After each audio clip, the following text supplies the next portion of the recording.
আসিফ মাহমুদ শোষক বিয়ার নামে একটা কথা হচ্ছে প্রচলিত আছে, তাকে মিস্টার 10% উপদেষ্টা বলা হয়।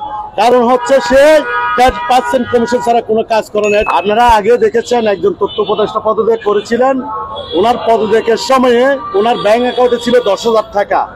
এখনো শেষ 6-7 মাস পরেও 10,000 টাকা এখনো আছে, কিন্তু উনি বেরি রুটে থাকে, ওনার পিএস আছে এখন পর্যন্ত, উনি দামি গাড়িতে চড়া এবং বডিগার্ড রাখে, তাহলে এই 10,000 টাকা এখনো শেষ হয় না।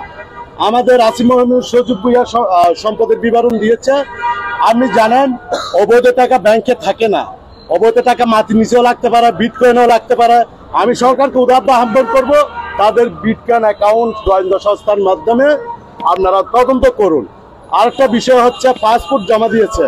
আপনারা জানেন রাষ্ট্রে যারা গুরুত্বপূর্ণ ব্যক্তি তাদেরকে লাল পাসপোর্ট সরকার থেকে ইস্যু করা হয়, কিন্তু ব্যক্তিগত পাসপোর্ট নিজের কাছে থাকে, তাদের কাছে এখনো সবুজ পাসপোর্ট কিন্তু কি আছে। আপনি ক্ষমতা ছেড়েছেন, লাল পাসপোর্ট আপনি জমা দিয়ে দিয়েছেন।